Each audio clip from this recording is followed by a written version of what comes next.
Yo guys, what's up, it is Krypz, and today I'm going to be showing you all how you can make a Blackout Hunter set in Season 15. Now this set is actually going to be quite similar to the Blackout set I made a couple of months ago, except the alternatives I'm going to show you all are going to be from this season. So if you want to skip ahead, then I will leave a timestamp on screen right now. But yeah, as you can see, this is the entire Blackout Hunter set. Now looking at the pieces I used, the helmet I went ahead and used a faceless look. Now the great thing about this look is that new players can actually use this right now. So the helmet I used was the Iron Forerunner mask, and this is from the Iron Banner this season. Now the reason why this is so good is because it creates a cloth piece over the face, allowing you to shader it black, creating a faceless look. Now the shader I'm using here is Skeletal, which is actually from the Festival of the Lost event. Now this is the Halloween event for any of you which are new to the game, and this will be returning very soon. Now there are two shaders you can purchase right now from the Eververse, and these shaders are Jack Arena and also Grayscale Undergrowth. Now as you can see, both Jack Arena and also Grayscale Undergrowth look really nice for a dark look on this cloth piece. And also you want to use cloaks that come forward quite a bit, as they will cast a shadow over the face,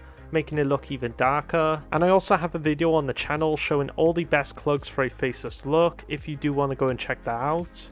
Then as for the arms, I used the Intrepid Discovery grips from the Eververse archive. Now as you can see on the left here is the entire set. Now this set isn't actually that bad for a blackout look, specifically the chest and arms are really good from this set. Now a shade I'd recommend using for a darker look on these arms is Metro Shift, and you can currently get the shader from the shader bundle in the Eververse archive, so this is going to be a really good shader for a lot of you which are new to the game. Then the chest plate is the Luxe Vest. Now this set is also from the archive, and I'll also leave the whole set on the left here as well.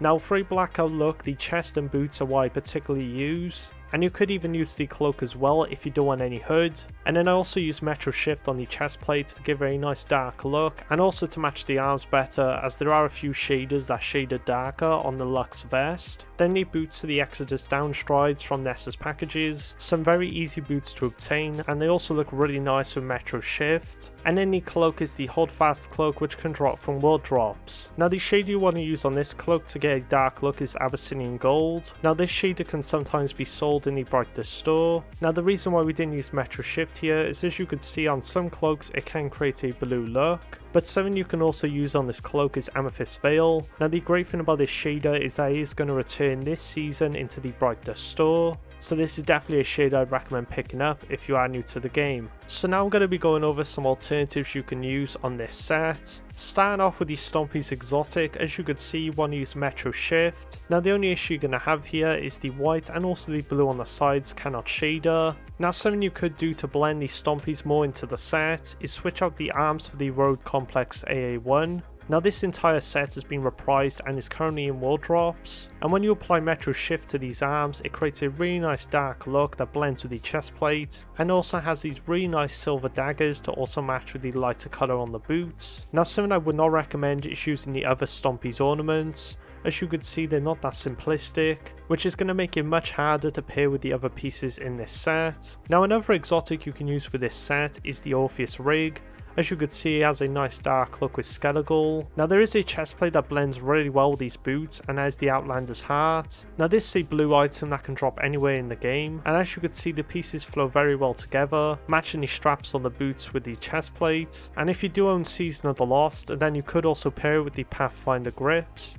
As you can see, this looks quite nice for a tactical look. Now the only issue with Metro Shift on these arms is that it does create a bit of a blue on the elbow here. Now you could use Refurbished Black Armory instead.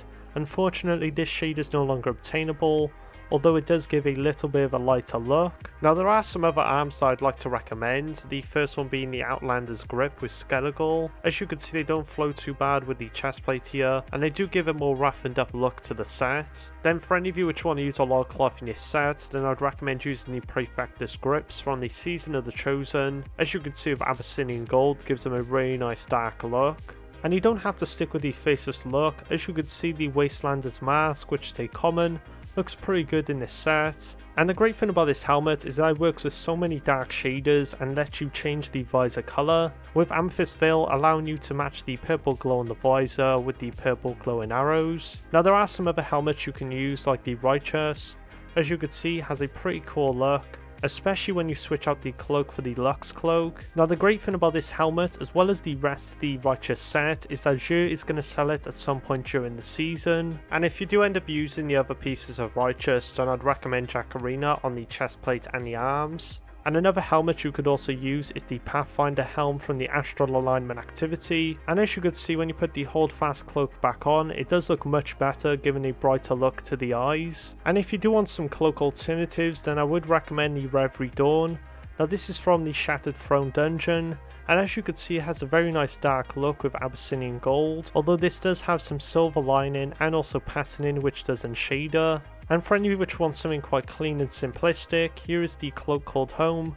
Now this one could drop from ledged engrams, and then there's also the Wild Hunt cloak which is also in engrams and is great for any of you wanting a hoodless look. Now for any of you who don't want to use exotic boots, then you can use the Pathfinder leg guards with Metro Shift. This was the best shade I could find for a mostly black look, although on the back here as you can see there is some blue. And another shader that could somewhat work on these boots is Basalt Toxic. Now this shade is from the Festival of the Lost, and the only issue with this one is that it does have a bit of lime green on the leg here. Now another pair of boots that can also look really good is the Prodigal Strides. Now the Prodigal set has been reprised and you can actually get these boots from ledged engrams, and as you could see with Skelegal, it creates an all black look and is great for any of you wanting like a bit of a baggy set. And then finally there's also the Shadow Spectre rare item, which with Metro Shift also creates a really nice all black look. So yeah, they're pretty much all the armor pieces I wanted to show you all. Now if you haven't already, I'd recommend checking out my video showing the best obtainable hunter sets of season 15. And if this video did help you out, then please drop a like and consider subscribing to the channel,